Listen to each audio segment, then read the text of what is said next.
আমাদের electric current, first topic কি ছিল? ইলেকট্রিক কারেন্ট বা তড়িৎ প্রবাহ। তো তড়িৎ প্রবাহের যে বেসিক ডেফিনেশন একদম I equal to Q by T, তাই তো? কিন্তু এখানে কিউ বলতে কি বোঝায়? Net Q. বেসিক্যালি আই এর ফর্মুলা কি ছিল বলো? Q net upon T, net flow of charge upon time. ঠিক আছে? এবং এই কিউ কে যদি আমরা in terms of number of electrons লিখি তাহলে এটা সিম্পল এনই বাই টি হয়ে যায়। এন হচ্ছে number of electron, Q equal to NE তোমরা জানো, কিউ ইকুয়াল টু এনই সবাই জানো। তাহলে I equal to NE by T, Q কিন্তু নেট চার্জ, এটা খেয়াল রাখতে হবে। ঠিক আছে? তো এইটা হচ্ছে ফার্স্ট ফর্মুলা আমাদের তড়িৎ প্রবাহ সম্পর্কে। এতে স্টেডি কারেন্টের ক্ষেত্রে প্রযোজ্য, স্টেডি কারেন্ট বা স্থির প্রবাহ যদি হয়, এই ফর্মুলাটা তখনই প্রযোজ্য হবে যদি স্টেডি কারেন্ট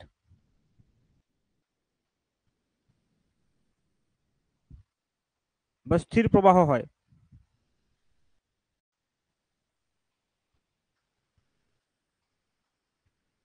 স্টেডি কারেন্ট বা স্থির প্রবাহের ক্ষেত্রে এটা প্রযোজ্য। কিন্তু যদি মনে করো ইনস্ট্যান্টেনিয়াস কারেন্ট হয়, মানে মানে আই যদি ফাংশন অফ টাইম হয়, তাহলে কি হবে?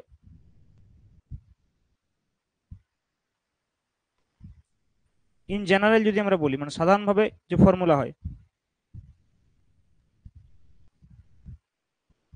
ইন জেনারেল আমরা যদি বলি, মানে আমরা বলতে পারি যে আই যদি ফাংশন অফ টাইম হয়, বা আমরা বলতে পারি instantaneous current.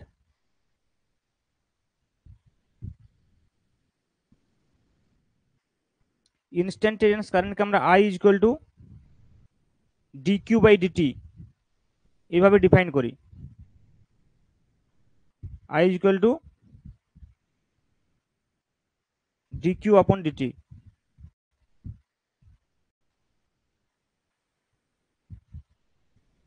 D Q upon DT. আচ্ছা, আমাদের এখান থেকে নেট চার্জ বের করতে দিতে পারে। ইকুয়েশন 1 থেকে দেখো, এখান থেকে যদি নেট চার্জ বের করতে দেয়, এখান থেকে আমরা কি লিখতে পারি? Q net equal to simple I into T, মানে কিউ ইকুয়াল টু আইটি করে সিম্পল পেয়ে যাব। কিন্তু এই ক্ষেত্রে কি হবে, আমাকে ডি কিউ যদি নির্ণয় করতে চাই আমরা, তাহলে D Q equal to I DT. তাহলে টোটাল চার্জ যদি আমাদেরকে এখানে নির্ণয় করতে হয়, তাহলে ইন্টিগ্রেশন করতে হবে। তার মানে integration D Q is equal to integration I DT. তাহলে হয়ে যাবে Q equal to integration I DT, T one থেকে টি টু। এই ফর্মুলা থেকে আমরা কি করতে পারবো? টোটাল চার্জ নির্ণয় করতে পারবো।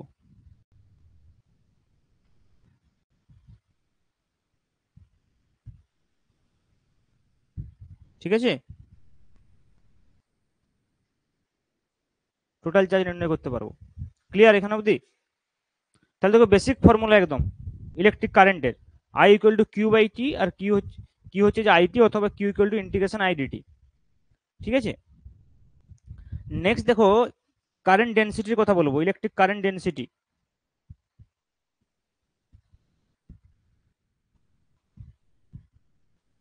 ইলেকট্রিক কারেন্ট ডেন্সিটি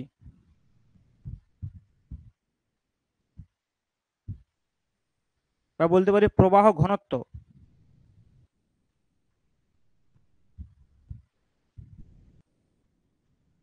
ঠিক আছে? প্রবাহ, সমস্যা সৃষ্টি হচ্ছে কেন?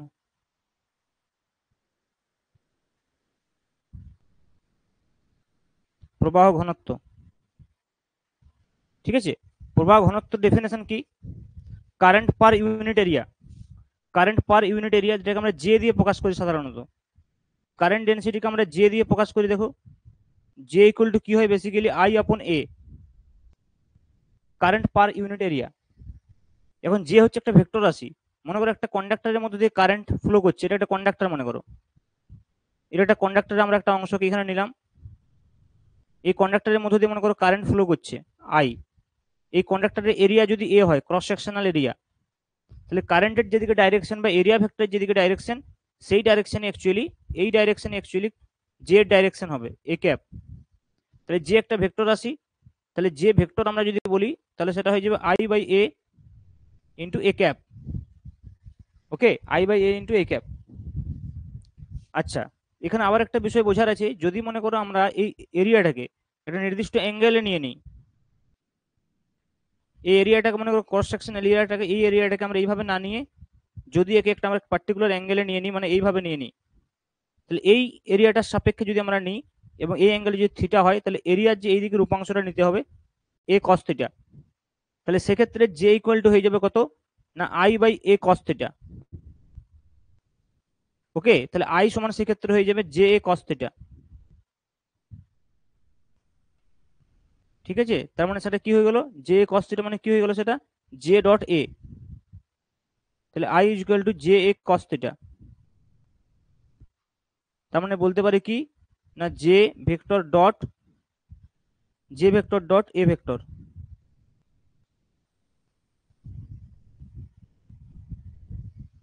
জে ডট এ, কিছুটা সমস্যা হচ্ছে।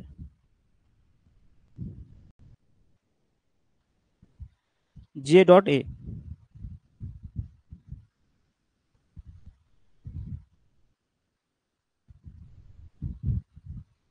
কারণ কি না জে ইকুয়াল টু হচ্ছে আই এ কস থিটা। তাহলে এই ফর্মুলাটা মনে রাখছো, তার সঙ্গে এই ফর্মুলাটা মনে রাখছো। ওকে, আবার ইন জেনারেল আমরা কি করতে পারি, ইন্টিগ্রেশন করে নির্ণয় করতে পারি আই। মানে যদি ক্ষুদ্র সারফেসের ক্ষেত্রে হয়, যে যদি as a function of area হয়, ঠিক আছে, যেমন আই কে আমরা ডাইরেক্ট জে ইন্টু, দেখো এইখান থেকে যদি আমরা আই নির্ণয় করতে চাই আমরা কি করব, আই ইকুয়াল টু সিম্পল আমরা কি করছি জে এ। এইখান থেকে আই নির্ণয় করতে গেলে আমরা কি করছি জে কস থিটা। আচ্ছা এটা একটু ভুল লেখা গেল, তো I equal to J cos theta, sorry, I equal two আমরা কি করছি জে কস থিটা মানে জে ডট এ। তাহলে আই ইকুয়াল টু জে হতে পারে, I equal to J cos theta হতে পারে, বা জে ডট এ। আরো যদি আমরা মোট জেনারেল বলি, তাহলে আই ইকুয়াল টু কি হবে ইন্টিগ্রেশন জে ডিএ, যদি J as a function of area হয়, যদি এই ধরনের কোয়েশ্চেন আমাদের বোর্ড এক্সামে আসে না। ঠিক আছে, এইখানে অব্দি ক্লিয়ার আশা করি। তাহলে যেমন কারেন্টের ক্ষেত্রে ইনস্ট্যান্টেনিয়াস কারেন্ট, এবং সেখানে সেখানে যদি ফাংশন অফ টাইম টাইম হয় কারেন্টটা, তাহলে টোটাল চার্জ নির্ণয় করার সময় দেখো কিউ ইকুয়াল টু ইন্টিগ্রেশন আইডিটি হচ্ছে। এখানেও তেমনি জেটা যদি ফাংশন অফ এরিয়া হয়, তাহলে সেক্ষেত্রে আই সমান ইন্টিগ্রেশন জে ডিএ করতে হবে। ঠিক আছে, তাহলে ইলেকট্রিক কারেন্ট এবং ইলেকট্রিক কারেন্ট ডেনসিটির মধ্যে যে বেসিক ডেফিনেশন বোঝা গেল। নেক্সট কি না ড্রিফট ভেলোসিটি, এবং ড্রিফট ভেলোসিটির সঙ্গে কারেন্ট ডেনসিটির যে সম্পর্ক। অনুপ্রবাহ বেগ ইলেকট্রনের, যে কারণে সৃষ্টি হচ্ছে কারেন্টটা, ড্রিফট ভেলোসিটি, বা বলতে পারি কি অনুপ্রবাহ বেগ।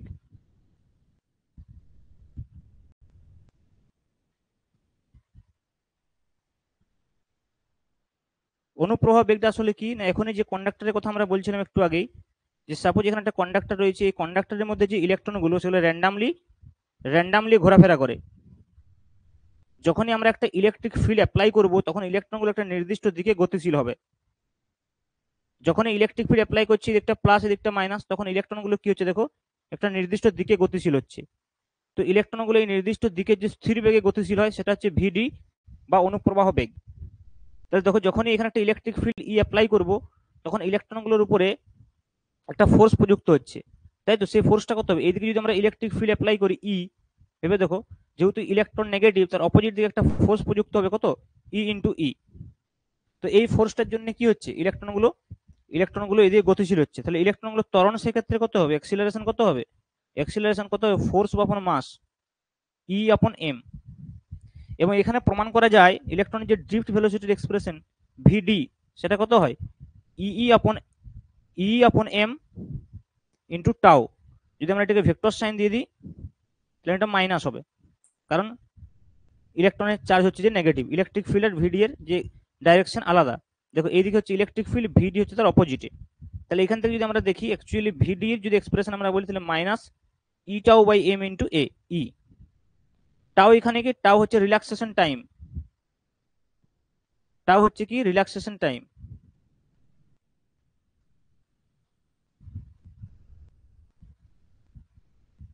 এভারেজ রিল্যাক্সেশন বলতে পারি, বা mean relaxation time, average relaxation time.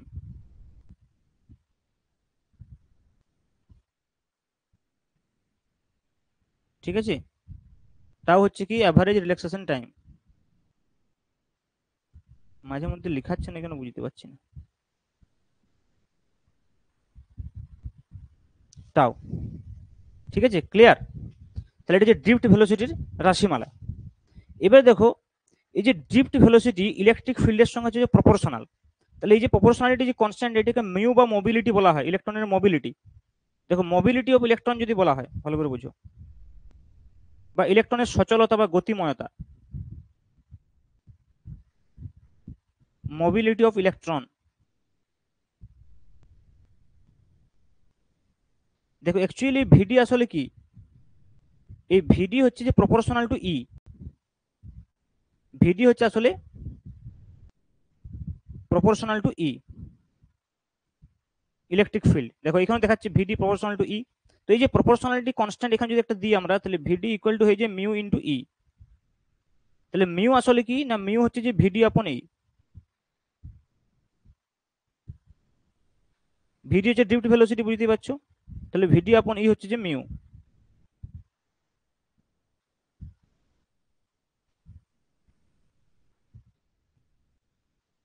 এটা হচ্ছে মোবিলিটি অফ ইলেকট্রন বা ইলেকট্রনের সচলতা।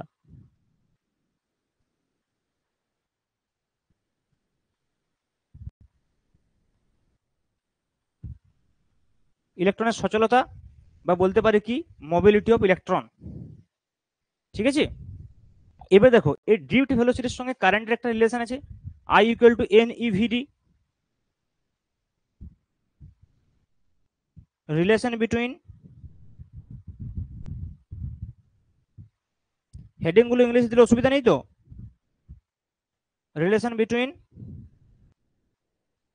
Current and drift velocity.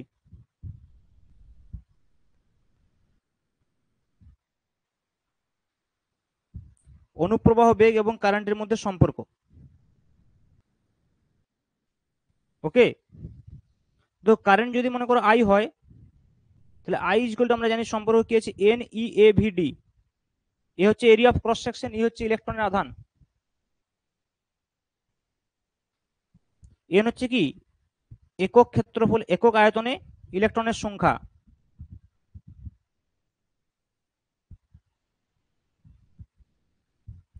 একক আয়তনে ইলেকট্রনের সংখ্যা। ঠিক আছে। এ হচ্ছে যে এরিয়া, ক্ষেত্রফল, প্রস্থচ্ছেদের ক্ষেত্রফল বলতে পারি।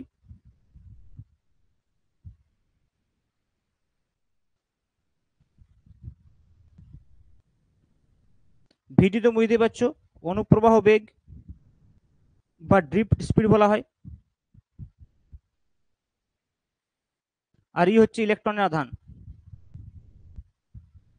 এই ফর্মুলাটা কিন্তু ইম্পর্টেন্ট খুব, যখন ডেসক্রিপটিভ কোয়েশ্চেন হতো এটা প্রমাণ পড়তো।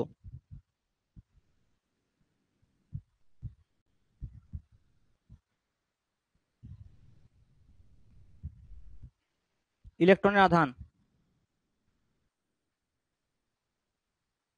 ঠিক আছে, তাহলে এখান থেকে বলো কারেন্ট ডেন্সিটি কত হবে, আই বাই এ। তাহলে কারেন্ট ডেন্সিটি কত হবে, আই বাই এ। তাহলে এই ফর্মুলাটা থেকে দেখো, আমরা যদি কারেন্ট ডেন্সিটি বের করতে চাই বা প্রবাহ ঘনত্ব, সেটা হচ্ছে জে।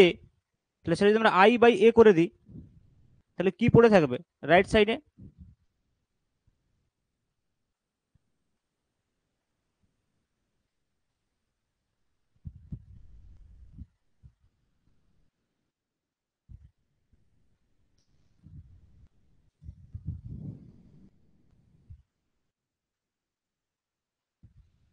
জে ইকুয়াল টু, মাঝে মধ্যে লেখার তো অসুবিধা হচ্ছে, এরকম তো হওয়ার কথা নয়।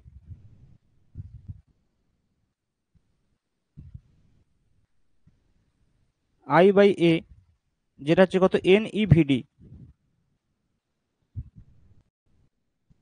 এটা কি, প্রবাহ ঘনত্ব।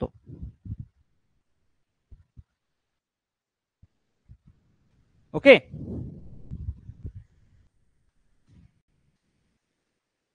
হ্যাঁ, পরে করে নিলেও হবে, রেকর্ডিং থাকবে।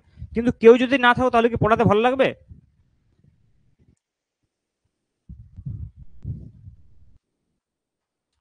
ঠিক আছে।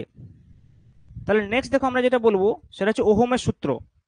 ওহমের সূত্রের দুটো ফর্ম আছে তোমরা জানো, একটা হচ্ছে কি, একটা হচ্ছে যে ভেক্টর ফর্ম আর একটা হচ্ছে যে স্কেলার ফর্ম। ওহমের সূত্র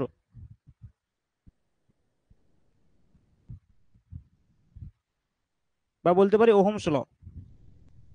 ওকে, তাহলে দেখো ওহমস ল যেটা ভেক্টর ফর্ম যদি আমরা বলি জে ইকুয়াল টু সিগমা ই,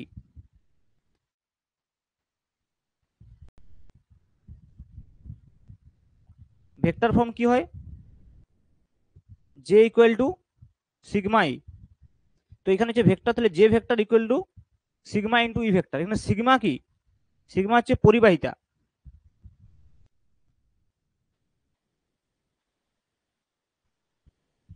সিগমা কি কন্ডাক্টিভিটি বা পরিবাহিতা। সিগমা ইকুয়াল টু কত হয় জানো, এন ই মিউ। মিউটা আমরা কি বলেছিলাম, মিউটা হচ্ছে মোবিলিটি অফ ইলেকট্রন, মিউ হচ্ছে কি মোবিলিটি অফ ইলেকট্রন, এন হচ্ছে number of electron per unit volume, E হচ্ছে যে ইলেকট্রনের আধান। এখানে একটা বিষয় দেখো, অনেক সময় কোশ্চেন আছে যে সিগমা বা পরিবাহিতার তাপমাত্রার উপর কিভাবে নির্ভরশীল। তাপমাত্রা বাড়ালে পরিবাহীর ক্ষেত্রে কি হবে দেখো, দেখো সিগমা কমে যাবে, কারণ তাপমাত্রা যদি বাড়ানো হয় তাহলে মিউ কমে যায়। তো তাপমাত্রা, এটা খুব ইম্পর্টেন্ট, কিন্তু কোশ্চেন করতে পারে এখান থেকে। তাপমাত্রা বৃদ্ধি করলে সিগমা হ্রাস পায়, কলিশন বেড়ে যায়।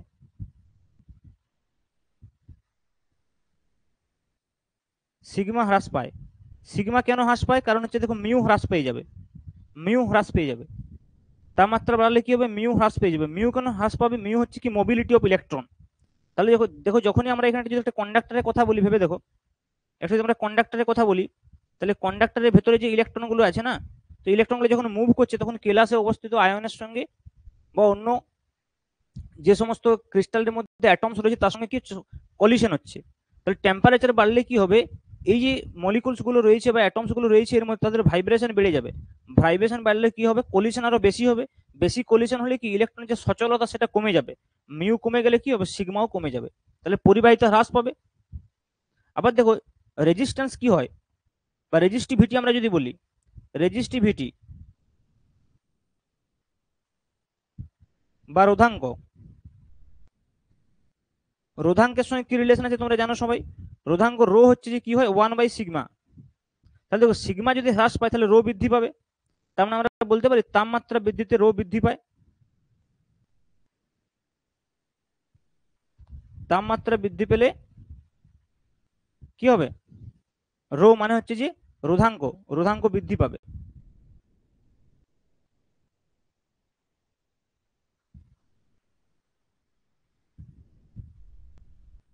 রোধাঙ্ক বৃদ্ধি পায়, ঠিক আছে। এবারে দেখো এটা হচ্ছে ভেক্টর ফর্ম গেল। আচ্ছা ভেক্টর ফর্ম তাহলে ইন টার্মস অফ রো লিখতে পারিস, রো যদি 1/সিগমা হয় তাহলে সিগমা ইকুয়াল টু 1/রো হবে। তাহলে এখানে যদি সিগমা ইকুয়াল টু 1/রো লিখি তাহলে জে ইকুয়াল টু কত হবে, 1/রো ইন্টু ই লিখতে পারি। তাহলে অনেক সময় ওই জন্য ভেক্টর ফর্মটাকে E equal to rho J এইভাবেও লেখা হয়। ক্লিয়ার।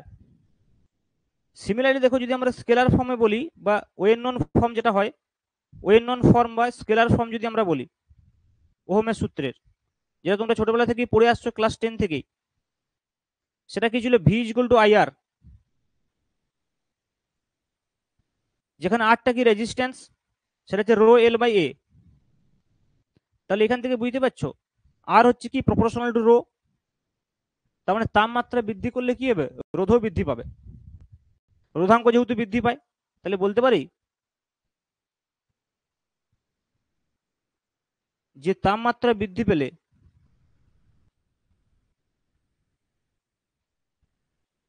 রোধ বৃদ্ধি পাবে, তাপমাত্রা বৃদ্ধি পেলে রোধ বৃদ্ধি পাবে। ক্লিয়ার। তাহলে এটা হচ্ছে স্কেলার ফর্ম। আচ্ছা এখানে তাপমাত্রা বৃদ্ধি পেলে রোধের রোধের যে বৃদ্ধির আরেকটা ফর্মুলা আছে, যেটা যেটা ইন টার্মস অফ রোধের উষ্ণতা গুণাঙ্ক লেখা হয়। দেখো রোধের উষ্ণতা গুণাঙ্ক লেখা হয়, সেই ফর্মুলাটা কি বলো, যদি 0 ডিগ্রি সেন্টিগ্রেড উষ্ণতায় রোধ যদি R0 হয় আর T ডিগ্রি সেন্টিগ্রেড উষ্ণতা যদি T হয়, তাহলে R0 না আর ইকুয়াল টু কি হয়, আর ইকুয়াল টু যেটা হবে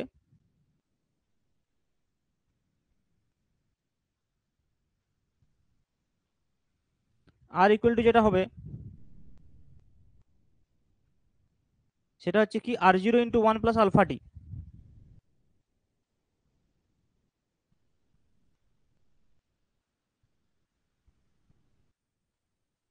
ঠিক আছে, আলফা হচ্ছে রোদের উষ্ণতা গুণাঙ্ক।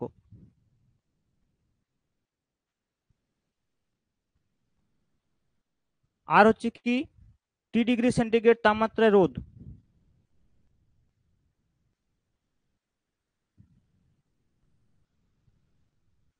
টি ডিগ্রি সেন্টিগ্রেড তাপমাত্রায়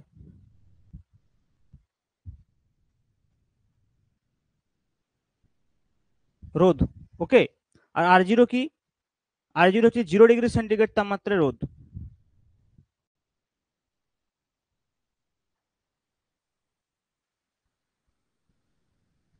জিরো ডিগ্রি সেন্টিগ্রেড তাপমাত্রায় রোদ। ঠিক আছে, এখানে দেখো আর ভার্সেস টি বা রো ভার্সেস টি লেখচিত্র বিভিন্ন ক্ষেত্রে দেখো, পরিবাহীর ক্ষেত্রে একরকম হয়, অর্ধ পরিবাহীর ক্ষেত্রে একরকম হয়। দেখো, ঠিক আছে, রো ভার্সেস টি লেখচিত্র খুব ইম্পর্টেন্ট। রো মানে হচ্ছে, রো মানে কি রোধাঙ্ক, রো ভার্সেস টি লেখচিত্র। আচ্ছা, এখানে একটা কথা বলো, আরেকটা বিষয়, যে ভি ইকুয়াল টু যখন আই আর আমরা লিখলাম, তাহলে ভি ভার্সেস আই যদি আমরা লেখচিত্র অঙ্কন করি, আচ্ছা এটা পরে করছি, আগে রো ভার্সেস টিটা এঁকে নিই। দেখো, রো ভার্সেস টি লেখচিত্র তিনটে ক্ষেত্রে আমরা বলতে পারি। একটা হচ্ছে পরিবাহী, আরেকটা হচ্ছে কি অর্ধ পরিবাহী,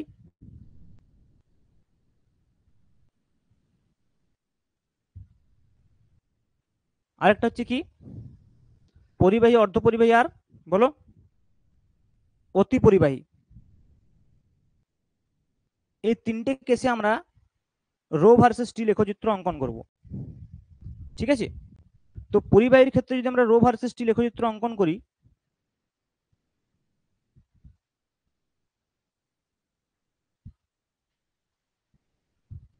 পরিবাহীর ক্ষেত্রে আমরা যদি রো ভার্সেস টি লেখচিত্র অঙ্কন করি, তাহলে পরিবাহীর ক্ষেত্রে আমরা কি বললাম, তাপমাত্রা বৃদ্ধি কি হবে, রো বৃদ্ধি পাবে, তাহলে এরকম ভাবে বৃদ্ধি পাবে। কিন্তু অর্ধ পরিবাহীর ক্ষেত্রে কি হয়, উল্টো হয়, তাপমাত্রা বৃদ্ধিতে রো হ্রাস পায়। এটা অর্ধ পরিবাহী চ্যাপ্টারে ইন ডিটেলস পড়া হবে কেন হচ্ছে এরকমটা, কিন্তু আপাতত প্রসঙ্গক্রমে তোমরা বিষয়টাকে মনে রাখো।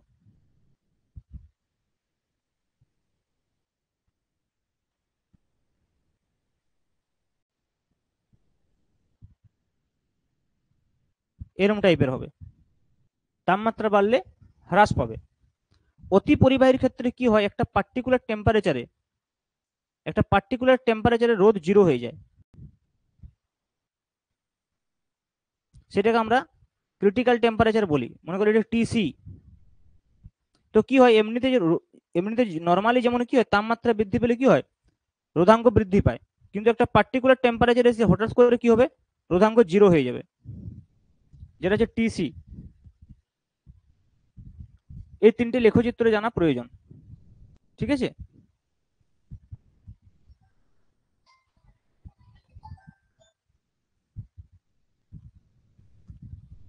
ক্লিয়ার।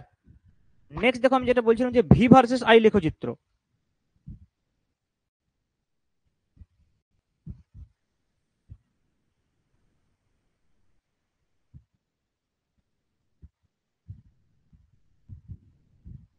ভি ভার্সেস আই লেখচিত্র, যেহেতু আমরা একটু আগে ফর্মুলাটা কি দেখলাম, Ohm's law, V equal to I R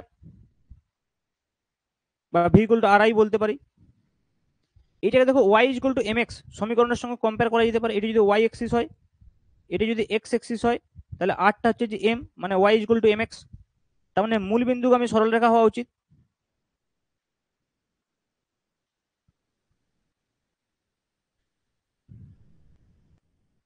তাহলে সেক্ষেত্রে হবে মূল বিন্দুগামী সরলরেখা, এবং এই সরলরেখাটির যে প্রবণতা হবে ট্যান থিটা, সেটা ইকুয়াল টু এম। তাহলে প্রবণতা কি,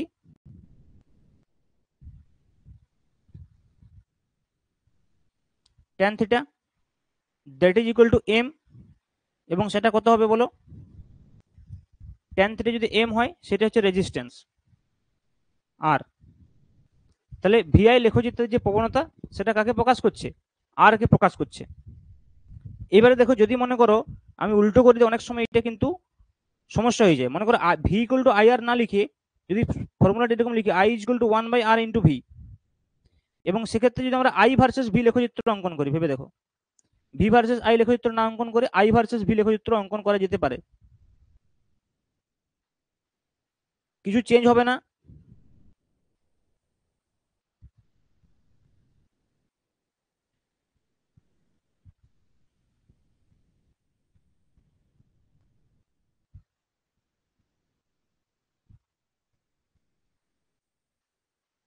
এটাও মূল বিন্দুগামী সরল রেখাই হবে, কারণ দেখো তখন এইটাকে আমরা ওয়াই মানবো, এটাকে আমরা এম মানবো, এটাকে আমরা এক্স মানবো, এমটা পাল্টে যাবে শুধু, বাকি ওয়াই ইকুয়াল টু এম এক্সই হবে, চেঞ্জ কিছু নেই। কিন্তু যে থিটাটা হবে সেই থিটা হয়ে যাবে M equal to tan theta, and that will be equal to 1/r। রেজিস্ট্যান্সের অনন্যক হবে তখন, তখন আর রেজিস্ট্যান্স থাকবে না। ঠিক আছে, এই বিষয়গুলো কিন্তু খেয়াল রাখতে হবে ওহমস ল থেকে বেসিক্যালি। নেক্সট হচ্ছে কি না, এই যে রেজিস্ট্যান্সের কথা আমরা বলছি তার হচ্ছে যে equivalent resistance, series and parallel.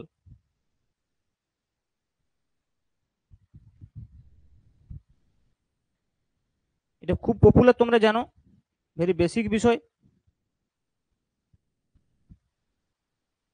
Series and parallel combination, তাই তো?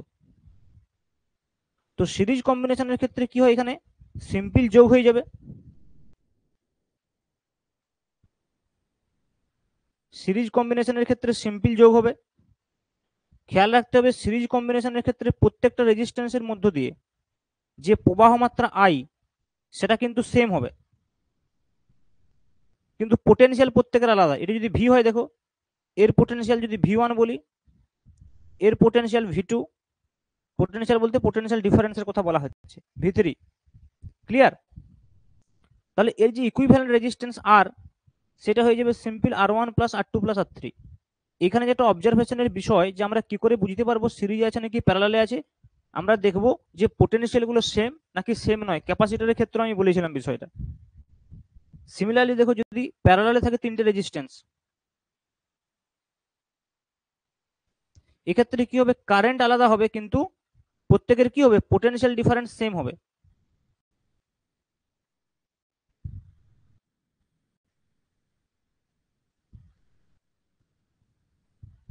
কারণ দেখো প্রত্যেকেই একই ব্যাটারির সঙ্গে প্রত্যেকের দু প্রান্ত যুক্ত আছে, কিন্তু কারেন্ট এখানে ডিভাইড হয়ে যাবে, I1 I2 I3। তাহলে এখানে equivalent resistance 1/r, that is equal two 1/r1 plus 1/r2 plus 1/r3। এই ফর্মুলা আমরা ইউজ করে থাকি, তাই তো? এখানে দেখো আরেকটা বিষয়, যদি দুটো রেজিস্ট্যান্স হয় তাহলে সেক্ষেত্রে এই রেজাল্ট আমরা মনে রাখার চেষ্টা করি। দুটো রেজিস্ট্যান্সের ক্ষেত্রে 1/r equal to 1/r1 plus 1/r2, এবং সেক্ষেত্রে আরটা আমরা ডাইরেক্ট ইউজ করব, যে R one R two divide by R one plus R two. Okay, next formula কি আছে বলো? নেক্সট হচ্ছে cell, cell and internal resistance.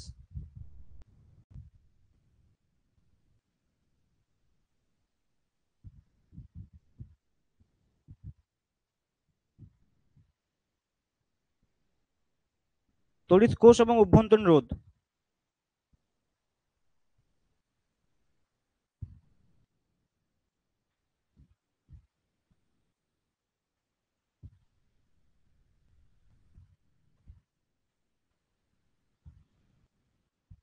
ঠিক আছে,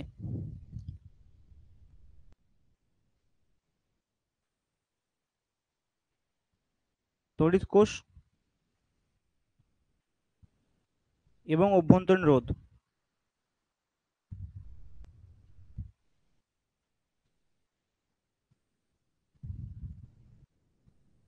তাহলে দেখো তড়িৎ কোষ, যে কোনো একটা তড়িৎ কোষে আমরা যদি কথা বলি, মানে এটা একটা যে কোনো পরিবাহী যার এক্সটার্নাল রেজিস্ট্যান্স আর, এই পরিবাহীর সঙ্গে একটা ব্যাটারি যুক্ত করা আছে, সেল।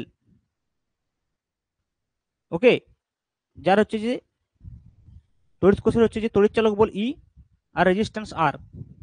তাহলে এখানে যদি প্রবাহ মাত্রা আই হয়, এই সিম্পল রেজিস্ট্যান্সের ক্ষেত্রে আমরা জানি যে ভি ইকুয়াল টু কত হবে, ই মাইনাস আই আর। এই ফর্মুলাটা খেয়াল রাখতে হবে। আবার দেখো এই দুটো প্রান্তের মধ্যে যে পোটেনশিয়াল ডিফারেন্স, সেটা এই দুটো প্রান্তের মধ্যে পোটেনশিয়াল ডিফারেন্সের সঙ্গে সেম হবে, কারণ প্যারালালে রয়েছে। তাহলে এই দুটো প্রান্তের যে পোটেনশিয়াল ডিফারেন্স সেটা আই আর, তাহলে আমরা বলতে পারি I R equal to E minus I R. তাহলে এইখান থেকে আমরা কি লিখতে পারবো, I into R plus R equal to E.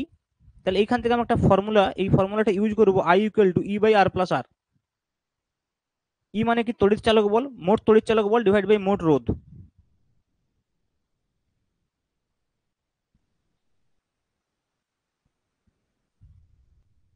Divide by মোট রোধ, যেখানে স্মল আরটা কি, অভ্যন্তরীণ রোধ। হ্যাঁ ঠিক আছে, মোট তড়িৎ চালক বল বাই মোট রোধ, ঠিক আছে। এবার দেখো এইটাকে আমরা ইউজ করব যখন আমরা একের বেশি একাধিক সেল ইউজ করব, সেলের যখন সিরিজ এবং প্যারালাল কম্বিনেশন হবে। তাই যদি আমরা সিরিজ কম্বিনেশন অফ সেল বলি, দেখো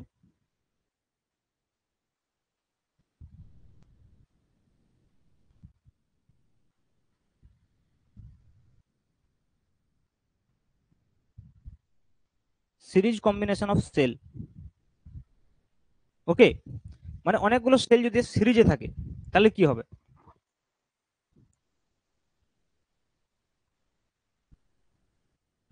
মনে করি এটা একটা সেল রয়েছে, তার সঙ্গে যুক্ত এটা একটা সেল রয়েছে, এটা একটা সেল রয়েছে, ডট ডট করে এন সংখ্যক, এই বরাবর এন সংখ্যক, তারা একটা এক্সটার্নাল রেজিস্ট্যান্সের সঙ্গে যুক্ত আছে, ক্যাপিটাল আর। প্রত্যেকের হচ্ছে যে তড়িৎচালক বল ই, অভ্যন্তরীণ রোধ আর। তাহলে দেখো একই রকম ভাবে এখানে কারেন্ট কত আমরা নির্ণয় করবো কিভাবে, না current I is equal to same formula use হবে, মোট তড়িৎচালক বল কত হবে, ই ই ই করে এন সংখ্যক আছে তাহলে এন ই, ডিভাইড বাই মোট রোধ কত হবে, দেখো আর আর করে এন সংখ্যক আছে তাহলে এন আর, আর বাইরের রোধ কত আছে, ক্যাপিটাল আর, তাহলে এন আর প্লাস আর। এটা হয়ে যাবে মোট তড়িৎচালক বল। এখানে একটা বিষয় খেয়াল রাখবে, দেখো যদি কোনো ব্যাটারিকে আমরা উল্টো জুড়ে দিই, মানে মনে করো এই একটা ব্যাটারি রয়েছে, এইভাবে জোড়া আছে, আরেকটা ব্যাটারি মনে করো এই যদি উল্টো জুড়ে দিই এরকম ভাবে, ঠিক আছে, যদি উল্টো জুড়ে দেওয়া হয় তাহলে দেখো এই ব্যাটারিটা আর এই ব্যাটারিটা মিলে দুটো তড়িৎচালক বল কি হবে, একটা একটা অপোজিট হবে, তাহলে ক্যান্সেল হয়ে যাবে। তাহলে কি হবে, ক্যান্সেল হয়ে যাবে। দেখো এটা যদি প্লাস ই হয় তাহলে এটা মাইনাস ই, তার মানে একটা যদি আমরা ভুল করে জুড়ে দিই তাহলে দুটো কি হবে, নষ্ট হয়ে যাবে। তাই যদি আমরা পি সংখ্যক ভুল করে জুড়ে দিই তাহলে টু পি সংখ্যক নষ্ট হয়ে যাবে। তাহলে সেক্ষেত্রে এই ফর্মুলাটা কি হবে বলো, আই ইকুয়াল টু হয়ে যাবে দেখো N minus two P into E upon N আর প্লাস আর।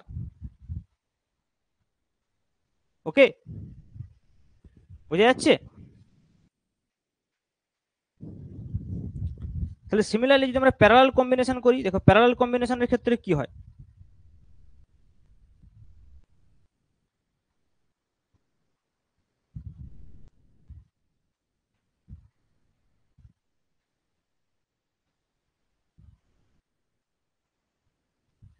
মানে হচ্ছে যে সেলগুলোর কথা আমরা বলছি এগুলো মনে করে প্যারালালে জুড়ে দিলাম,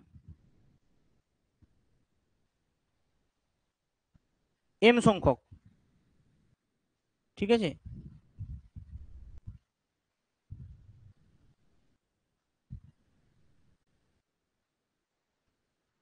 একটা এক্সটার্নাল রেজিস্ট্যান্স রয়েছে, তো এখানে আরো রয়েছে এরকম ডট ডট ডট ডট, প্রচুর সেল রয়েছে, কতগুলো রয়েছে, এম সংখ্যক।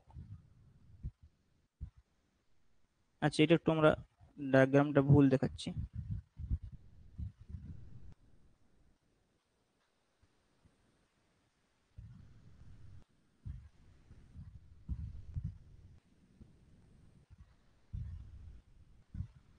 দূর।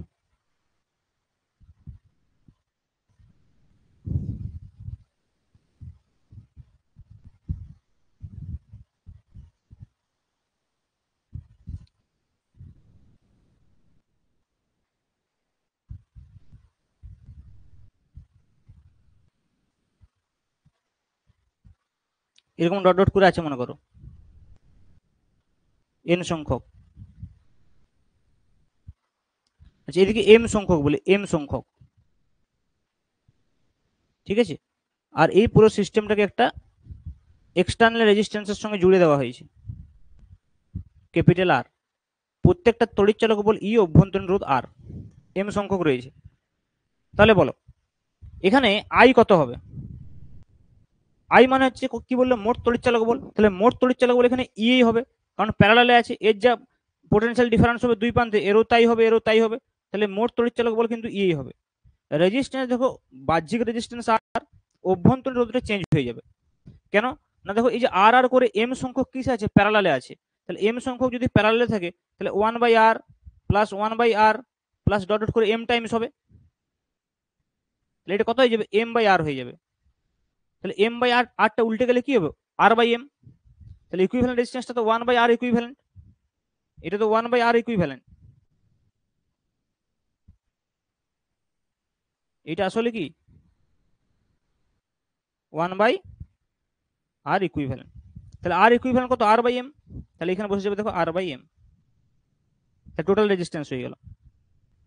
তাহলে ই ইকুয়াল টু দেখো কত হবে, এটা যদি এইভাবে লিখো, লাইন লিখে দিই, আর ইকুইভ্যালেন্ট ইজ ইকুয়াল টু হয়ে যাবে r/m, শুধু অভ্যন্তরীণ রোধগুলোর জন্য।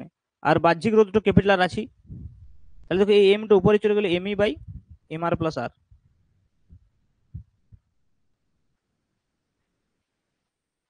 এটা হচ্ছে প্যারালাল কম্বিনেশনের জন্য। 2p কেন বাদ গেল? পি মানে হচ্ছে কতগুলো আমরা ভুল করে জুড়ে দিয়েছি।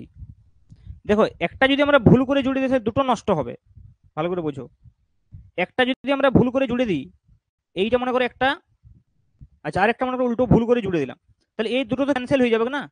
এইটা যদি প্লাস ই হয়, এটা যদি মাইনাস ই হয়, দুটো উল্টো জুড়ে দিয়েছি, তাহলে দুটো ক্যান্সেল হয়ে যাবে, তাহলে ই মাইনাস ই জিরো হয়ে যাবে। তার মানে একটা যদি আমরা ভুল করে জুড়ি, তাহলে দুটো নষ্ট হবে। তাহলে পি সংখ্যক যদি আমরা ভুল করে জুড়ি, তাহলে 2p সংখ্যক নষ্ট হবে, 2p সংখ্যক নষ্ট হবে। এই পি কি না, number of cell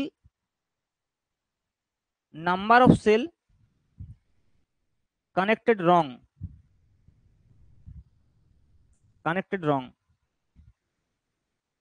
number of cell connected wrong. ঠিক আছে।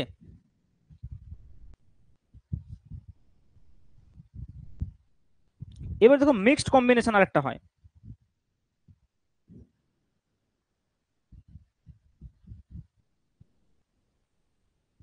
মিক্সড কম্বিনেশন,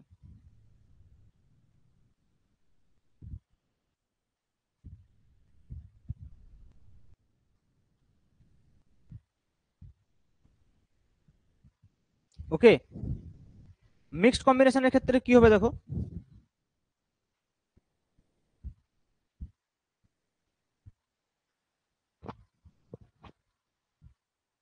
মনে করো এইদিকে এন সংখ্যক পরপর জোড়া থাকবে, ঠিক।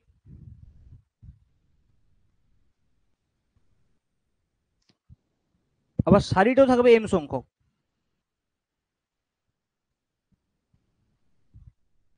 এরকম করে ডট ডট ডট থাকবে।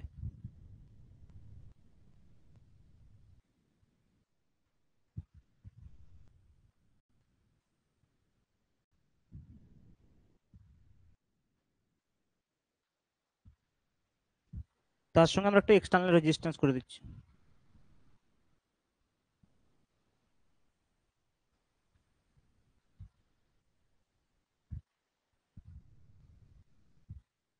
এক্সটার্নাল রেজিস্ট্যান্স আর, ঠিক আছে। আর এগুলো হচ্ছে প্রত্যেকের তড়িৎচালক বল ই, আর অভ্যন্তরীণ রোধ আর।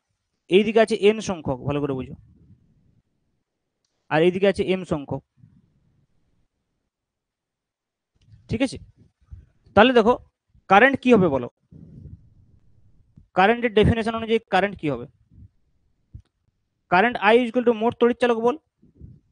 এখানে মোট তড়িৎচালক বল কত আছে, মোট তড়িৎচালক বল একটা রোতে যা হবে সেটাই হবে, একটা রোতে এনই হবে, কারণ প্যারালালে আছে। তাহলে একটা রোতে যা হবে বাকিগুলোতে তাই থাকবে, তাহলে এনই হবে। আচ্ছা মোট রেজিস্ট্যান্স দেখো, বাহ্যিক রেজিস্ট্যান্স আর হবে, অভ্যন্তরীণ রেজিস্ট্যান্স, ঠিক আছে না।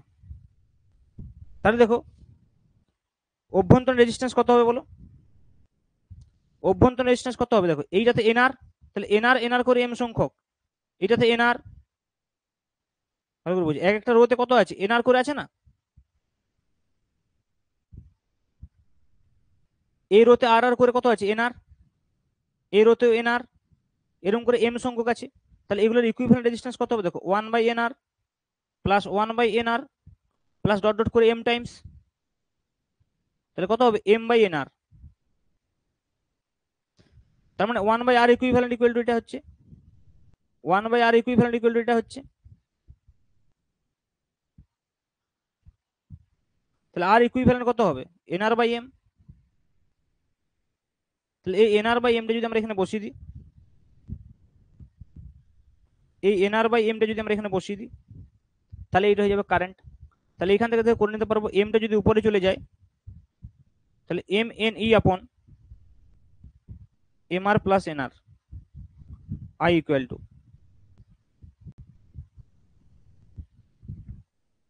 বোঝা গেল। তাহলে এইটা হয়ে যাবে তখন আমাদের কিন্তু net current I equal to M N E upon M R plus N R. এখন দেখো এই কারেন্টটা ম্যাক্সিমাম কখন হবে, এই কারেন্টটা ম্যাক্সিমাম হবে যখন বাহ্যিক রোধ এবং অভ্যন্তরীণ রোধ একই হবে, মানে M R equal to N R যখন হয়। এটা খেয়াল রাখতে হবে, এটা প্রমাণ করা যাবে, প্রমাণ করার প্রয়োজন নেই। I equal to I max হবে, আই ম্যাক্স হবে যখন M R equal to N R, আমরা বলতে পারি R equal to N R by M. তাহলে দেখো এই এন আর বাই এমটা কি ছিল, অভ্যন্তরীণ রোধ, আর আরটা হচ্ছে বাহ্যিক রোধ। মানে বাহ্যিক রোধ এবং অভ্যন্তরীণ রোধ যদি সেম হয়ে যায়, বাহ্যিক রোধ এবং অভ্যন্তরীণ রোধ যদি সেম হয়ে যায়, তাহলে আমরা বলতে পারি কারেন্ট হচ্ছে যে ম্যাক্সিমাম হবে। ঠিক আছে,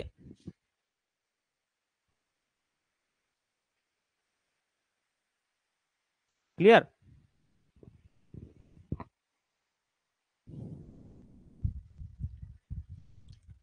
চলো আমরা তাহলে প্রথম চ্যাপ্টারের যে থিওরিটা ছিল কারেন্ট ইলেকট্রিসিটির, সেটা কমপ্লিট। থিওরি বলতে আমি জাস্ট ফর্মুলাগুলো বলেছি, কারণ থিওরি অত ডিটেলসে পড়ানোর প্রয়োজন নেই, এটা আমি তোমাদের সঙ্গে শেয়ার করে দেবো নোটটা। ঠিক আছে, বাস ফর্মুলাগুলো বললাম। চলো কোয়েশ্চেন ব্যাংকের কোয়েশ্চেনগুলো করা যাক। 1 মিটার দৈর্ঘ্যের পরিবাহী তার, তার মানে L equal to 0.1 metre given, voltage V equal to 5 volt. যদি ইলেকট্রনের সচলতা মানে মিউ ইকুয়াল টু গিভেন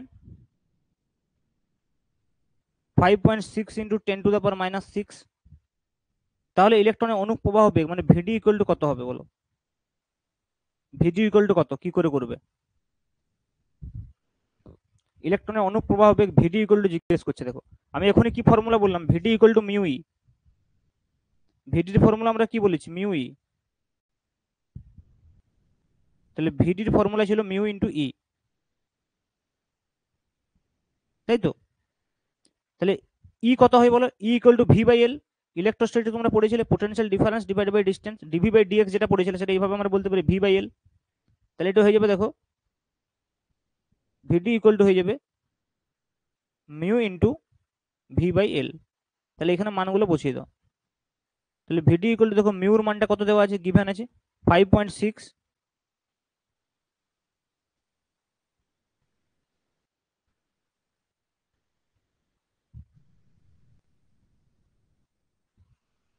ভিডি হচ্ছে 5.6 ইন্টু মিউ হচ্ছে 5.6 ইন্টু 10⁻⁻6 ইন্টু ভোল্টেজ ডিফারেন্স বলা আছে 5 ভোল্ট ডিভাইড বাই লেন্থ কত আছে দেখো 0.1,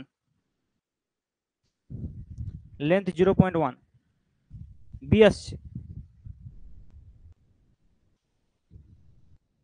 অপশন বি তে কত আছে 2.8 ইন্টু 10⁻⁻4, দেখা যায় এটা 10⁻⁻7, তাহলে 5×6 = 30, হ্যাঁ 5×6 = 30, 5×5 = 25, 3 28, তাহলে 28 ইন্টু 10⁻⁻5,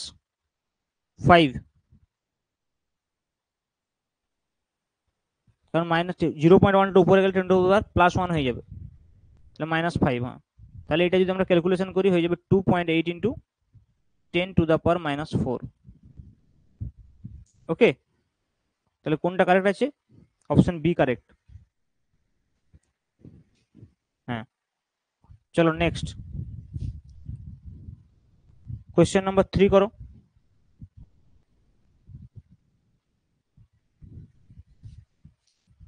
কোয়েশ্চেন নাম্বার 3,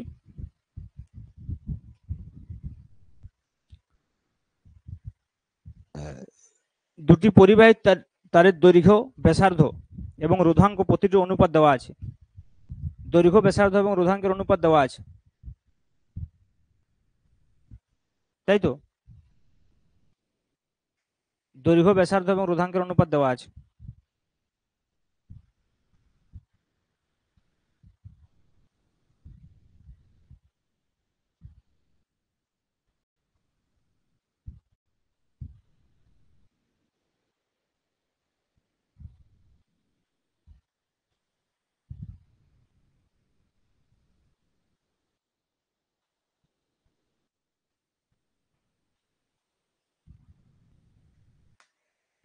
কত হচ্ছে বলো?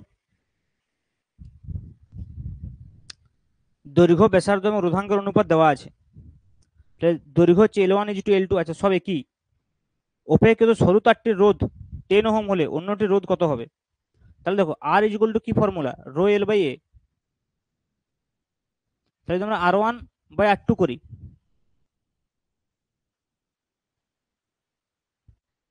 অন্য সরু তারটির রোধ দেওয়া আছে, তার মানে R1 গিভেন আছে, R2 নির্ণয় করতে হবে। তাহলে R2/R1 যদি আমরা করি তাহলে কি হবে, ρ1/ρ2, ρ2/ρ1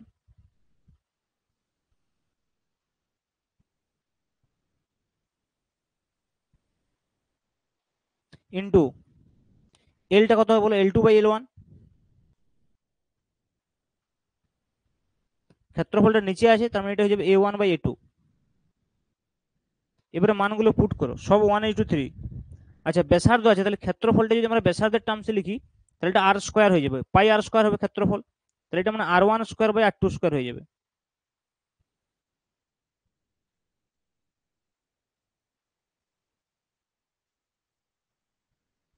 তাহলে দেখো ρ2/ρ1 কত হবে, 3/1।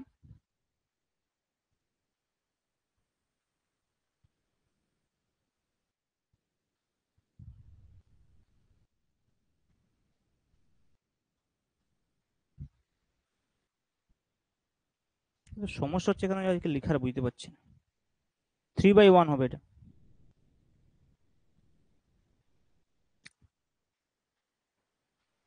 L2/L1 হবে 3/1, আর R2²/R1² আছে, মানে R1²/1 মানে 1/9। তাহলে এটা 1 হয়ে যাচ্ছে, মানে R2 = R1, মানে 10 হবে, সি হবে। হ্যাঁ সি হবে। তাহলে R1 যদি 10 হয়, R2 10 হবে, 10 ohm. Option C is correct. তারপর তো অনুরূপ প্রশ্ন আছে, করতে পারবে, সংসদ মক টেস্ট। নেক্সট দেখো কোয়েশ্চেন নাম্বার 4 করো।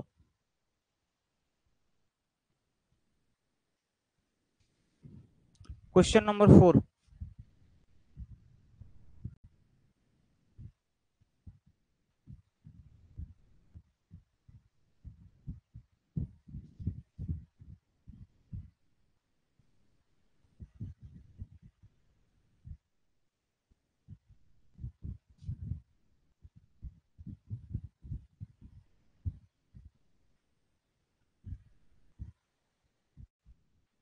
দেখা যাক কিছু করা যাক। তারপরে বলছে একটি তারের দৈর্ঘ্য 1% বাড়ানো হলো কিন্তু আয়তন স্থির রাখা হলো। আয়তন স্থির রেখে 1% বাড়ানো হয়েছে তারের দৈর্ঘ্য, তাহলে রোধ বা রোধাঙ্ক, ঠিক আছে, যে চেঞ্জ সেটা নির্ণয় করতে হবে। R = হচ্ছে তোমার, দেখো আমি বলি, R = হয় রো L/A। আমি এটা ক্লাসেও বলেছিলাম। ভলিউমটা কনস্ট্যান্ট বলছে, ভলিউম কনস্ট্যান্ট মানে কি, AL ইন্টু কনস্ট্যান্ট হবে। ভলিউম হচ্ছে যে AL বা আয়তন,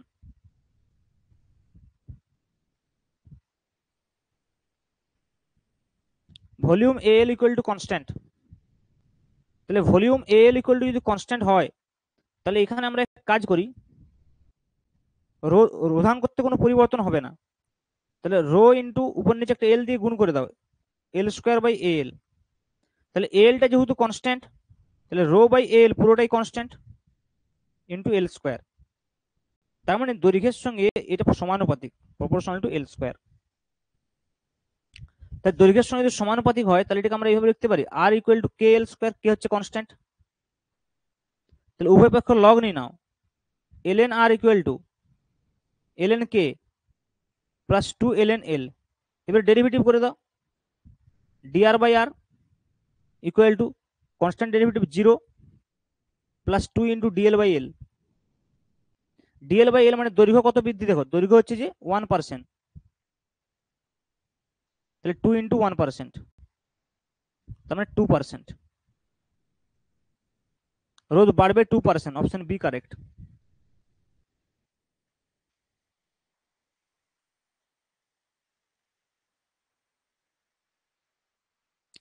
যেটা করাচ্ছি এটা করো এখন, একসঙ্গে সব হবে না, কোয়েশ্চেন কমন আসবে না, আমি বলছি বারবার কোনো জায়গা থেকে কোয়েশ্চেন কমন আসবে না, যদি করতে পারো আনসার তবেই হবে। কোয়েশ্চেন ব্যাংক করো, এবিটি করো, যাই করো, ডাইরেক্ট কোয়েশ্চেন কমন, যদি ফর্মুলা তোমার জানা থাকে, কোয়েশ্চেন যদি করতে পারো তবেই করতে পারবে। দেখো এই কোয়েশ্চেনটা বুঝতে পারলে, কোয়েশ্চেন নম্বর 4টা এইচএস 2019-এ পড়েছিল এবং সংসদ প্রদত্ত প্রশ্ন।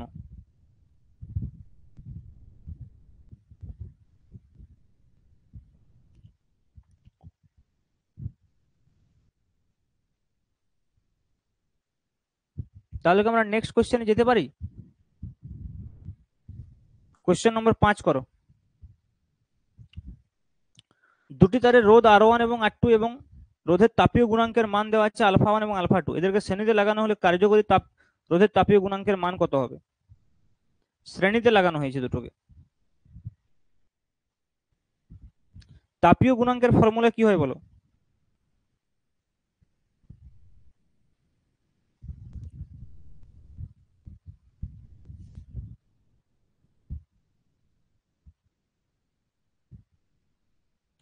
আর সমান কি হয়, R0 ইন্টু 1 প্লাস আলফা টি,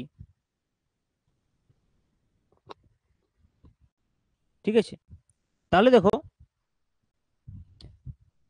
শ্রেণীতে লাগানো হয়েছে, তাহলে R1 ইকুয়াল টু কত হবে, R0 ইন্টু 1 প্লাস আলফা 1 টি,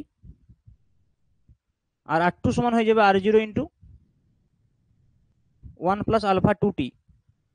যদি আমরা সিরিজে লাগাই তাহলে আর ইকুইভ্যালেন্ট কত হবে, R1 প্লাস R2। তাহলে দেখো R0 into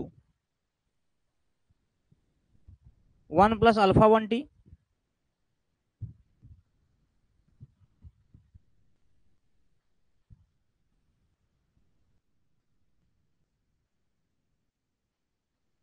plus R0 into 1 plus alpha 2 T.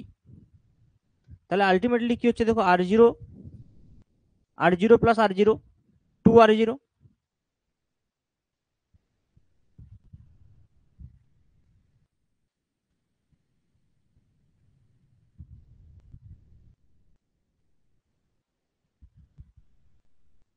By হলো R0 plus R0 alpha 1 T plus R0 plus R0 alpha 2 T, that is equal to R0 R0 2R0। এরকম কেন হচ্ছে যে লিখাচ্ছে না মাঝে মধ্যে?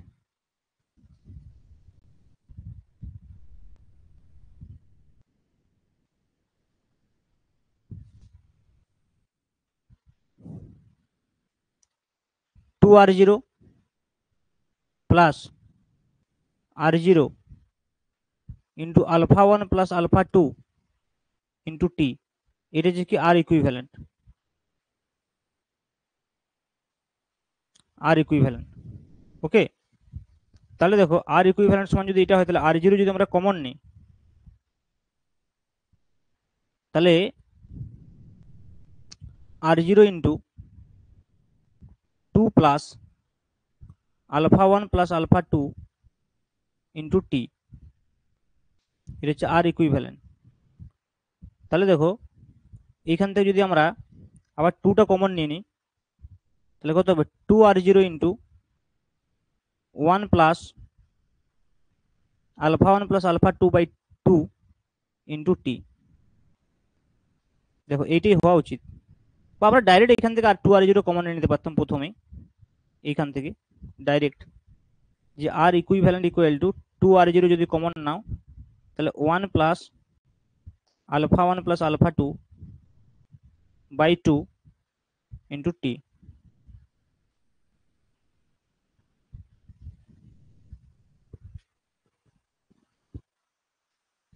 তাহলে দেখো ইকুইভ্যালেন্ট যে আলফা, সেটা কোনটা হবে? Alpha 1 plus alpha 2/2। কেন বলো তো? কারণ দেখো এমনিতে formula R equal to r0 into 1 plus alpha T হয়, তাই দুটো যখন জুড়ে দিয়েছো r0 এর জায়গায় 2r0 হবে, প্লাস দেখো ইফেক্টিভ যে আলফা হচ্ছে তার জায়গায় আলফার জায়গায় কত আছে? আলফার জায়গায় আলফা 1 প্লাস আলফা 2, আলফার জায়গায় কি আছে দেখো আলফা 1 প্লাস আলফা 2/2। তাহলে ইকুইভ্যালেন্ট যেটা কার্যকর আলফা কত হবে? কার্যকর আলফা দেখো আলফার জায়গায় কত রয়েছে? Alpha 1 plus alpha 2/2। কোনটা আরেকবার বলবো বলো, বুঝতে পারলে কিনা বলো এই দুটো কোশ্চেন।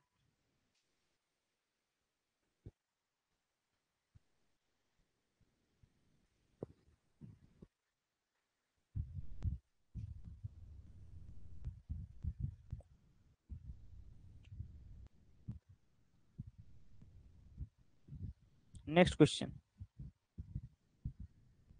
Question number 6, 4 question. আচ্ছা, 4 কোশ্চেনে দেখো প্রথম আমি এটা নির্ণয় করার চেষ্টা করলাম যে রেজিস্ট্যান্সের সঙ্গে এল কিভাবে ডিপেন্ডেন্ট। রেজিস্ট্যান্সের সঙ্গে এল মানে দৈর্ঘ্য হচ্ছে proportional relation, proportional square, R proportional to L square. তাই যদি R proportional to L square হয় দেখো, তাহলে আমরা যদি এখানে একটা কনস্ট্যান্ট কে নিয়ে নিই, দিয়ে বোথ সাইডে লগ নিয়ে নিয়েছি, দিয়ে ডেরিভেটিভ করেছি।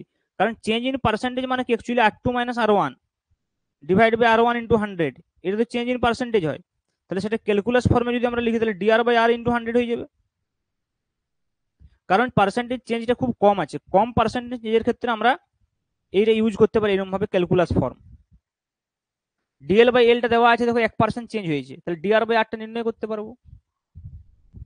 ঠিক আছে, এটা ডেরিভেটিভ করে লগের নিয়ে ডেরিভেটিভ করলে এভাবে পার্সেন্টেজ চেঞ্জ নির্ণয় করা যায়। এরর অ্যানালিসিস যখন পড়েছিলেন না ক্লাস 11 প্রথম চ্যাপ্টার একদম এরর অ্যানালিসিস, ওখানে এগুলো বোঝানো হয়। ঠিক আছে, নেক্সট এটা তো বললাম ইফেক্টিভ। কোশ্চেন নম্বর 6 বলো কি হবে?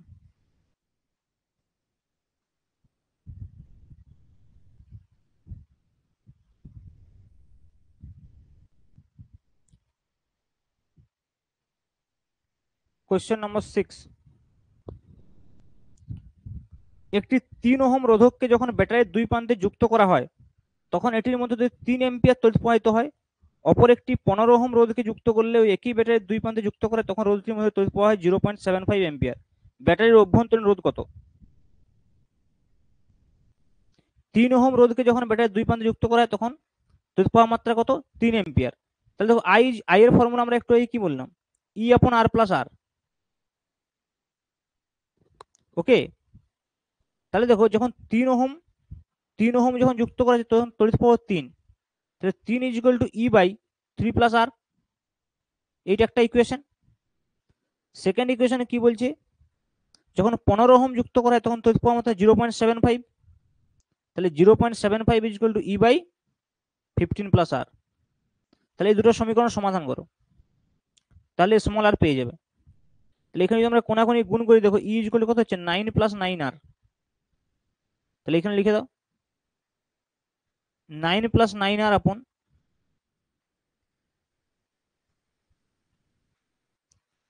15 প্লাস আর 0.75 মানে 75/100 আমরা লিখতে পারি। তার মানে 3 25 75, 4 25 100, 3 4। কোনাকুনি গুণ করে দাও 36 plus 36 R equal to 45 plus 3 R. তাই 36 মাইনাস 3 করলে কত হবে? 33 আর 45 মাইনাস 36 করলে কত হবে? 9 6 15, 9 9/33 হবে। ওহম। 9/33 তো মিল হবে না মনে হচ্ছে।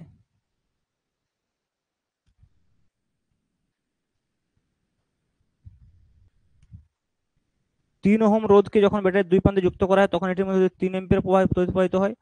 অপর একটি 15 ওহম রোধকে যুক্ত করলে ওই ব্যাটারির দুই প্রান্তে যুক্ত করে তখন রোধটির মধ্যে দিয়ে 0.75 অ্যাম্পিয়ার। কত আসছে বলো? 9/33 করলে কত হচ্ছে?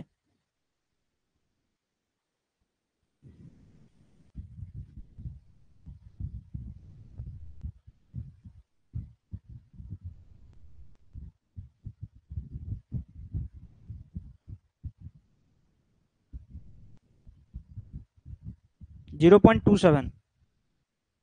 তাহলে 0.25টাকে আমরা অ্যান্সার নিতে পারি নাকি?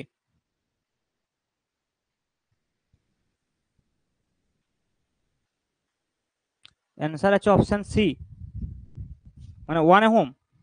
6-এরটা আমি বলছি।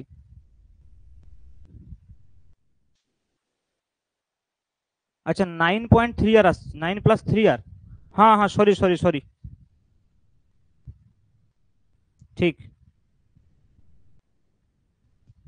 9+3 আর হবে। তাহলে 4×9 = 36, 4×3 = 12 হবে। হুম। তাহলে 9R = 9 হবে। তাহলে R = 1 হবে, ঠিক আছে।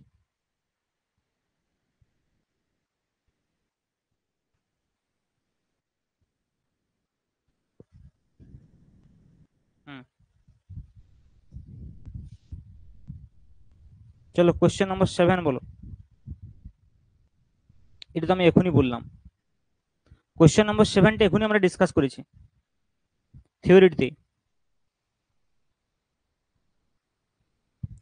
একটি স্মল আর অভ্যন্তরীণ রোধের তড়িৎ কোষের দুই প্রান্তে ক্যাপিটাল আর বহিস্থ রোধ সংযোগ করা হলো যে শর্তে বর্তনীর সর্বোচ্চ তড়িৎ প্রবাহ পাওয়া যায়। সর্বোচ্চ তড়িৎ প্রবাহ পাওয়ার শর্ত হচ্ছে কি? বাহ্যিক রোধ ইকুয়াল টু অভ্যন্তরীণ রোধ। এটা মনে রাখবে। সর্বোচ্চ তড়িৎ প্রবাহ পাওয়ার শর্ত,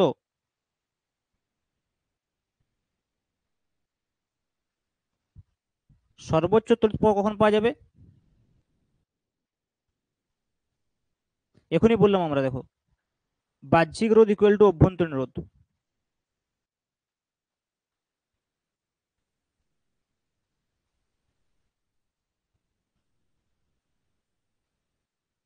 বাহ্যিক রোধ কত? ক্যাপিটাল আর।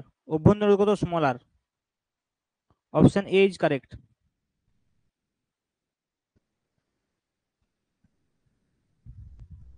ঠিক আছে। হুম। নেক্সট চলো কোশ্চেন নম্বর 8।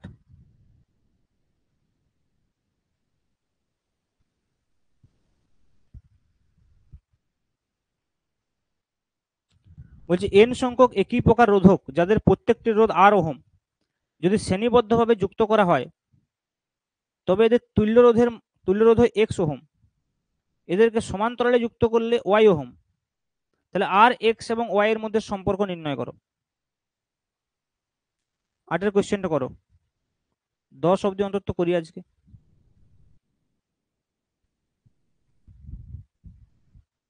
ঠিক আছে, 10 পর্যন্ত আজকে করব, তারপরে নেক্সট ক্লাসে বাকিগুলো করব। 11টা বেজে গেল। এন সংখ্যক একই প্রকার রোধক যাদের প্রত্যেকটি রোধ আর শ্রেণী সমবায় যদি যুক্ত করা হয় তাহলে কি হবে বলো? শ্রেণী সমবায় যুক্ত করলে আমরা কি জানি? R+R+R করে NR হয়ে যাবে। তাহলে X = NR।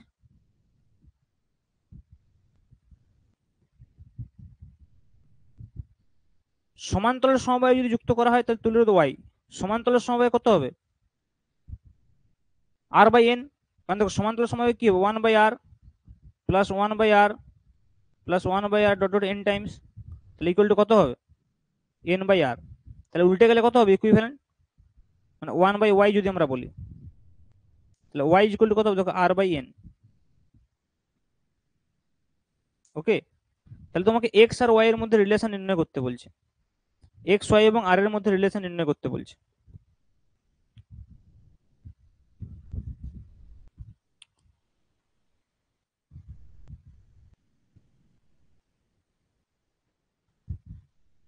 এই দুটো সমীকরণ থেকে আর এর সঙ্গে এক্স ওয়াই এর কি রিলেশন আছে? এখানে R is equal to Y N, দেখো এখানে R is equal to Y N, আর এখানে আর ইজ ইকুয়াল টু হচ্ছে যে এক্স বাই এন, এই দুটোকে সমান করে দাও, তাহলে X by N is equal to Y N, তার মানে X equal to N square Y,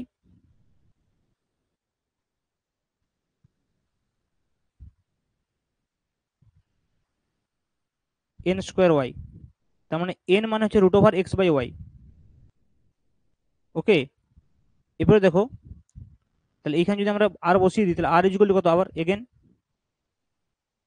R is equal to Y N, বা যে কোনো একটা সমীকরণ এন এর মানটা বসে দিই, এক্স বাই এন বা ওয়াই এন। ওকে, তাহলে এন এর মানটা বসিয়ে দাও, এন মানে কত, root over of X by Y into Y, তাহলে ওয়াইটা যদি ভিতরে নিয়ে আসো তাহলে root over X Y square by Y, তার মানে রুট ওভার এক্স ওয়াই, তাহলে R is equal to root over X Y হবে। Hmm, very good, R equal to root over X Y, very good. এটা 7 answer বললে না 6 বললে?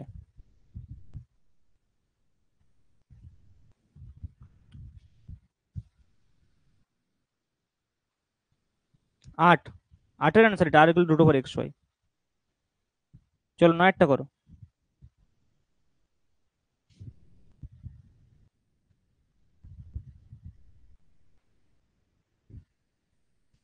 ওকে ওকে, very good. 9 বলো। কোন তড়িৎ বর্তনীতে ই তড়িৎচালক বল বিশিষ্ট দুটি তড়িৎ কোষকে শ্রেণী সমবায়ে বহিস্থ আর রোধের সঙ্গে যুক্ত করা হলো। কোষ দ্বয়ের অভ্যন্তরীণ রোধ R1 এবং R2। প্রবাহ চলাকালীন যদি প্রথম কোষের বিভব পার্থক্য শূন্য হয় তবে ক্যাপিটাল আর এবং স্মল R1 ও R2 এর মধ্যে সম্পর্ক নির্ণয় করো।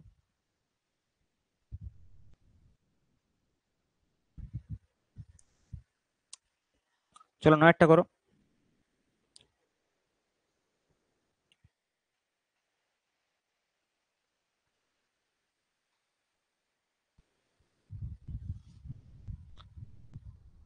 ই তড়িৎচালক বল বিশিষ্ট তড়িৎ কোষকে শ্রেণী সমবায়ে যুক্ত করে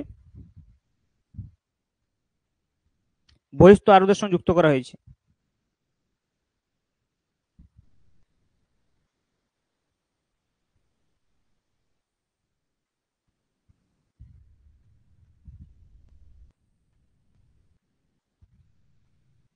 কোষ দ্বয়ের অভ্যন্তরীণ রোধ R1 R2, ঠিক আছে।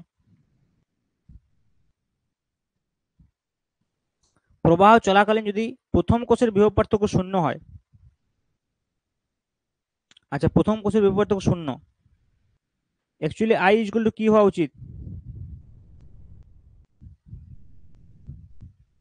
R1 R2 আর ক্যাপিটাল আর এর মধ্যে সম্পর্ক নির্ণয় করতে বলছে, যেখানে প্রবাহ চলাকালীন প্রথম কোষের বিভব পার্থক্য শূন্য।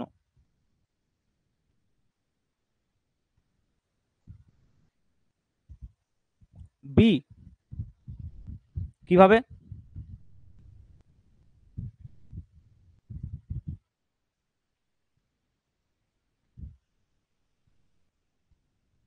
প্রথম কোষের বিভব পার্থক্য কত হবে, V1 is equal to E minus I R1। দ্বিতীয় কোষের ক্ষেত্রে কি হবে, V2 equal to E minus I R2। প্রথম কোষে যদি বিভব পার্থক্য শূন্য হয় তাহলে ই এর সঙ্গে আর R1 এর সঙ্গে রিলেশন বেরোচ্ছে E is equal to I R1, তাহলে আই ইজ ইকুয়াল টু হয়ে যাবে ই বাই R1। ওকে, আবার দেখো জেনারেল ভাবে যদি আমরা আই বলি তাহলে আই হওয়া উচিত কত, ই বাই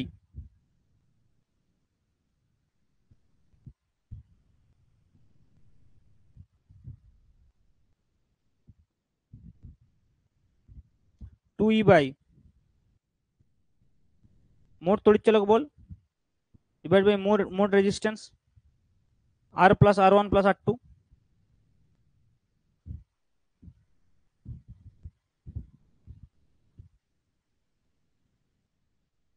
কিন্তু আই ইজ ইকুয়াল টু আবার কত, ই বাই R1,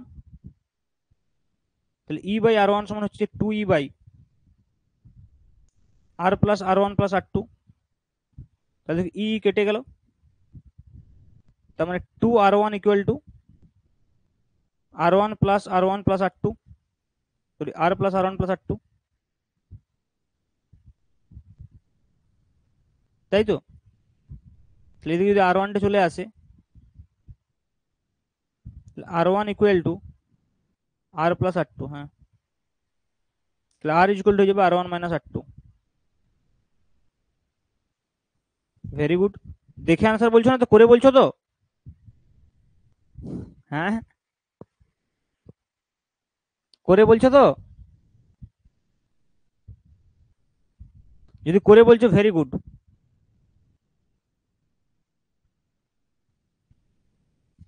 ওকে, চলো নেক্সট কোয়েশ্চেন, কোয়েশ্চেন নম্বর 10। আজ 10 পর্যন্ত করব।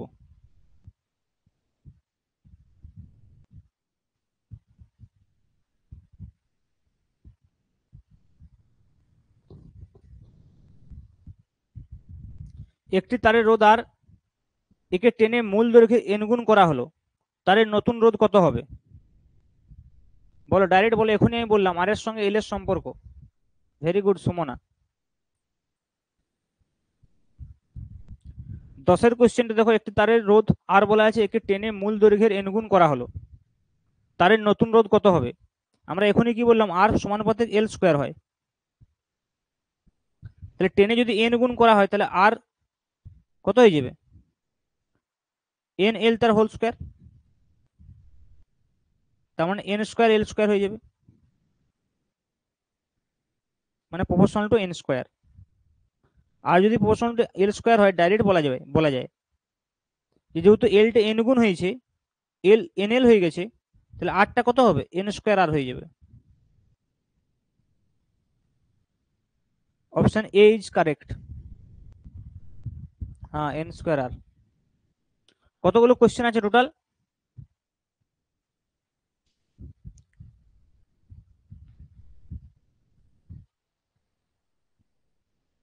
নেক্সট ক্লাসে করবো, ঠিক আছে? আজকে আর সময় হবে না, 11টা বেজে গেল, 10 অবধি হয়েছে আমাদের।